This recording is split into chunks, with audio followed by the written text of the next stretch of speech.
Consumer 10 tonight, it's a site that brings frustration and sometimes fear to computer users. An error message just before that screen of blue death. The computer crashes. Time for a repair, right? But how do you make sure you're getting your money's worth? Well, tonight, Consumer 10's Chuck Strickler is testing the techies to make sure the fix you get is the one you need. It would be great to have an IT guy like Josh Weibel to fix things like we do at 10 TV. There's multiple ways to accidentally get into the BIOS and accidentally change things. But if not, you'll most likely have to head to a computer repair store to get it checked out. We decided to put three big chains to the test: Circuit City, Best Buy, and Micro Center.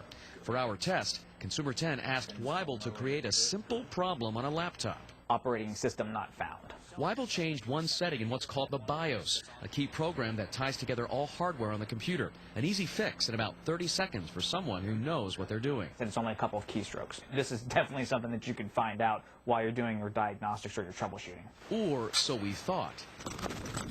Our first stop, Circuit City and its Fire Dog service. Let me just go ahead and set you up.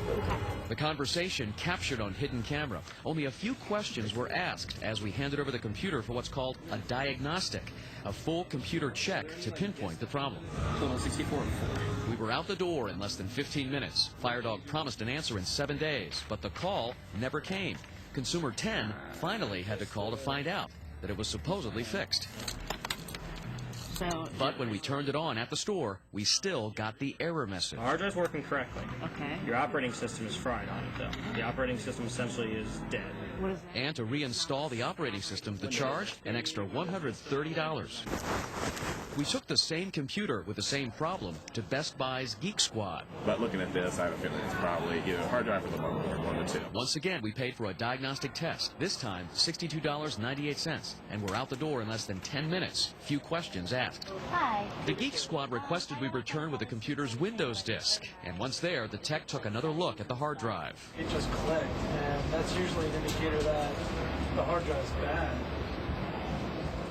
It's just locked up my system. The tech said he'd do the diagnostic test again at no charge. I like to think we don't make any mistakes, but, you know, things do happen. Then 2 days later, we got called back with this explanation. It looks like you have a bad hard drive. It's clicking, it's giving off some weird sounds, which is not a good thing. Diagnosis: bad hard drive, needing to be replaced. To fix, the tech suggested a new hard drive for $80, installation of that hard drive for $39, and installation of the operating system for $129, totaling about another $250.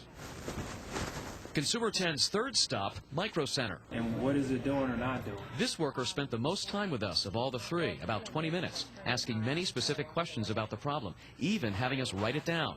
The diagnostic charge, a few dollars more than the others, $74.67 the total. Days later, when we picked it up, everything was back to normal. But they got it working, though. I'm like, Hey, that's good. that's the most important thing. Weibel watched the Undercover video from each store visit. They figured it out. Yes. They got it right. 1 for 3. 1 for 3. Again, it all hinges around asking the right questions while you're troubleshooting to figure out what's going on. So you should hit on this really quick. As for the places that did not properly diagnose the problem, Basically, they're suggesting other services for a lot more money that aren't really needed. Correct. in Columbus, Chuck Strickler, Consumer 10. Now, for the companies who got it wrong, Circuit City says its technician did not follow proper procedures. Best Buy tells us its tech should have detected that problem. If your computer is broken tonight and you're thinking about taking it to a repair shop, it's always good to ask the right questions. You'll find a list to help you on our website, 10tv.com.